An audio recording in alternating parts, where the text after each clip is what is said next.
Request ಕೂಡ ಮಾಡ್ತಾ ಇದ್ದೀನಿ ಈ ವಿಡಿಯೋಗೋಸ್ಕರ. ಅದಕ್ಕೋಸ್ಕರ ಇವತ್ತು ಈ ವಿಡಿಯೋನ ಶೂಟ್ ಮಾಡ್ತಾ ಇದ್ದೀನಿ. ಇವತ್ತು ನಾನು ತಿಳಿಸ್ಕೊಡ್ತಿರುವಂತಹ ಇನ್ಫಾರ್ಮೇಶನ್ ಹುಡುಗಿಯರ ಬ್ರಷ್ ಗಳ ಬಗ್ಗೆ. ಸೊ ಮತ್ತೆ ತಡಪಟಪಟ ಅಂತ ವಿಡಿಯೋನ ಸ್ಟಾರ್ಟ್ ಮಾಡೋಣ. ಅಂತ ವಿಡಿಯೋ ಸ್ಟಾರ್ಟ್ ಮಾಡೋಕ್ಕಿಂತ ಮುಂಚೆ ಫಸ್ಟ್ ಟೈಮ್ ನಮ್ಮ ಚಾನಲ್ ನೋಡ್ತಾ ಇದ್ದರೆ ದಯವಿಟ್ಟು ಸಬ್ಸ್ಕ್ರೈಬ್ ಮಾಡಿ, ಹಾಗೆ ಪಕ್ಕದಲ್ಲಿರುವಂತಹ ಬೆಲ್ ಐಕಾನ್ ಪ್ರೆಸ್ ಮಾಡೋದ್ರಿಂದ ನಾನು ಹಾಕುವಂತಹ ವಿಡಿಯೋ ನೋಟಿಫಿಕೇಶನ್ ನಿಮಗೆ ಪಟಪಟ ಅಂತ ಬರ್ತಾ ಹೋಗುತ್ತೆ. Okay, let's begin a video. In case ಈ ವಿಡಿಯೋ ನಿಮಗೆ ಇಷ್ಟ ಆಯ್ತು ಅಂದ್ರೆ ಖಂಡಿತವಾಗ್ಲೂ ನಿಮ್ಮ ಪ್ರೀತಿನ ನನಗೆ ಲೈಕ್ ಮೂಲಕ ತಿಳಿಸಬಹುದು. ಸೊ ಇವತ್ತು ನಾನು ತಗೊಂಡಿರುವಂತಹ ಕ್ವಶನ್ಸ್ ಎಲ್ಲ ನೀವುಗಳು ಕೇಳಿರುವಂತಹ ಕ್ವಶನ್ಸ್ ಅಂಡ್ ಈ ತರ ಕ್ವಶನ್ಸ್ ನೀವು ಯಾರ ಹತ್ರ ಕೂಡ ಶೇರ್ ಮಾಡಿಕ್ಕಾಗಲ್ಲ, ಅಥವಾ ಕೇಳಿ ಕೂಡ ಆಗಲ್ಲ, ಅಮ್ಮನ ಹತ್ರ ಕೂಡ ಆಗಲ್ಲ, ಅಥವಾ ಫ್ರೆಂಡ್ಸ್ ಹತ್ರ ಕೂಡ ಆಗಲ್ಲ. ಸೊ ಡಾಕ್ಟರ್ ಹತ್ರ ಹೋಗೋಣ ಅಂದ್ರೆ ಏನೋ ಒಂದ್ ಕಡೆ ಮುಜುಗರ, ಯಾವ ತರ ಹೇಳೋದು ಆತರ ಅಂತ. ಸೊ ಅದಕ್ಕೋಸ್ಕರ ನಿಮ್ಮಲ್ಲಿ ಇರುವಂತಹ ಡೌಟ್ ನ ಇವತ್ತು ನಾನು ಕ್ಲಿಯರ್ ಮಾಡ್ತಾ ಹೋಗ್ತಾನೆ. ಸೊ ಮೊದಲಿನ ಕ್ವಶನ್ಸ್ ನಂಗೆ ಬಂದಿರುವಂತದ್ದು, ಒಂದ್ ಕಡೆ ಎದೆ ಸೈಜ್ ಗಾತ್ರದಲ್ಲಿ ದೊಡ್ಡ ಇದೆ ಅಂಡ್ ಇನ್ನೊಂದ್ ಕಡೆ ಚಿಕ್ಕದಿದೆ, ಇದು ನಾರ್ಮಲ್ ಅಂತ ಕೇಳಿದ್ರೆ ಎಸ್ ಇದೆ, ಅಬ್ಸಲ್ಯೂಟ್ಲಿ ನಾರ್ಮಲ್. ನೀವು ಯಾವುದೇ ರೀತಿ ಭಯ ಪಡುವಂತ ಅವಶ್ಯಕತೆ ಇಲ್ಲ. ನಿಮ್ಮ ಬಾಡಿಯಲ್ಲಿ ಆಗಿರುವಂತಹ ಹಾರ್ಮೋನಲ್ ಚೇಂಜಸ್ ಅಥವಾ ಹಾರ್ಮೋನಲ್ ಇಂಬ್ಯಾಲೆನ್ಸ್ ಇಂದ ಈ ತರ ಆಗಿರುವಂತಹ ಸಾಧ್ಯತೆ ಇದೆ. ಸೊ ಯಾವುದೇ ಕಾರಣಕ್ಕೂ ಭಯ ಪಡುವಂತ ಅವಶ್ಯಕತೆ ಇಲ್ಲ. ಸೊ ಎರಡನೇ ಕ್ವಶನ್ಸ್ ಏನು ಅಂದ್ರೆ, ಸೊ ಎದೆಗಳ ಮೇಲಿಂದ, ಬ್ರೆಸ್ಟ್ ಮೇಲಿಂದ ನನಗೆ ಕೂದಲು ಬರ್ತಾ ಇದೆ, ಹೇರ್ ಫಾರ್ಮೇಶನ್ ಆಗ್ತಿದೆ, ಅಥವಾ ನಿಪ್ಪಲಿಂದ ಕೂದಲು ಬರ್ತಾ ಇದೆ ಅಂತ ಸಾಕಷ್ಟು ಜನ ಕೇಳ್ತಾ ಇದ್ದೀರಾ. ಇದು ಕೂಡ ನಾರ್ಮಲ್, ಯಾವುದೇ ರೀತಿ ಭಯ ಪಡುವಂತ ಅವಶ್ಯಕತೆ ಇಲ್ಲ. ಯಾಕಂದ್ರೆ ಸಹಜವಾಗಿ ನಾವು ಮನುಷ್ಯರು ದೇಹದ ಎಲ್ಲಾ ಭಾಗದಲ್ಲೂ ಕೂಡ ಕೂದಲುಗಳು ಬರುವಂತದ್ದು ನಾರ್ಮಲ್. ಅದ್ರ ಬಗ್ಗೆ ನೀವು ತಲೆಬಿಸಿ ಮಾಡ್ಕೊಳ್ಳುವಂತ ಅವಶ್ಯಕತೆ ಇಲ್ಲ.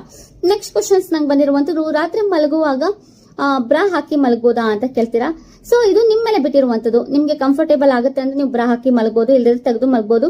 ಇದರಿಂದ ಕ್ಯಾನ್ಸರ್ ಬರುತ್ತೆ ಅಂತ ಕೇಳಿದ್ರೆ, ಕ್ಯಾನ್ಸರ್ ಬರುತ್ತೆ ಅಂತ ಇನ್ನೂವರೆಗೂ ಯಾರು ಕೂಡ ಪ್ರೂವ್ ಮಾಡಿಲ್ಲ. ಅದಿನ್ನೂ ಕೂಡ ಸ್ಟಡಿ ಸ್ಟೇಜ್ ಅಲ್ಲೇ ಇದೆ. ಇನ್ ಕೇಸ್ ಪ್ರೂವ್ ಆಯ್ತು ಅಂದ್ರೆ ನಾನು ನಿಮ್ಗೆ ಖಂಡಿತವಾಗ್ಲೂ ಹೇಳ್ತೇನೆ.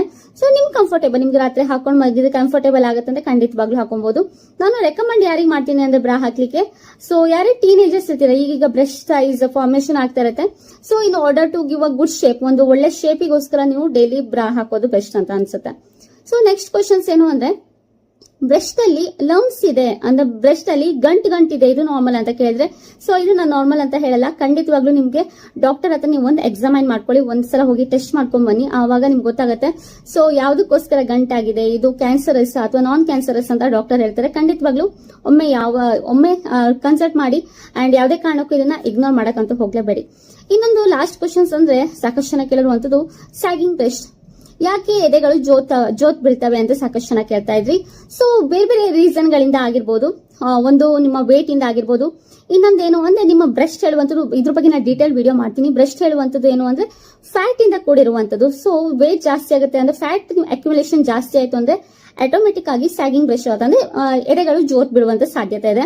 ಸೊ ಯಾವುದೇ ರೀತಿ ನೀವು ಭಯ ಪಡುವಂತ ಅವಶ್ಯಕತೆ ಇಲ್ಲ, ಇದು ನಾರ್ಮಲ್ ಕೂಡ ಹೌದು. ಸೊ ಇನ್ ಕೇಸ್ ಈ ವಿಡಿಯೋ ಇಷ್ಟ ಆಯ್ತು ಅಂದ್ರೆ ದಯವಿಟ್ಟು ನೀವೆಲ್ಲ ಒಂದು ಲೈಕ್ ಕೊಡಬೇಕು ಅಂಡ್ ಆದಷ್ಟು ಜನಕ್ಕೆ ಶೇರ್ ಮಾಡಿ. ನಿಮ್ಮ ಗರ್ಲ್ ಫ್ರೆಂಡ್ಸ್ ಆಗಿರ್ಬೋದು ಅಥವಾ ನಿಮ್ಮ ವೈಫಿಗೆ ಆಗಿರ್ಬೋದು ಅಂಡ್ ಹೆಣ್ಮಕ್ಳು ನೋಡ್ತಾ ಇದ್ರೆ ಖಂಡಿತವಾಗ್ಲೂ ನಿಮಗೆ ಹೆಲ್ಪ್ಫುಲ್ ಆಗಿದೆ ಅಂತ ಅನ್ಸಿದೆ.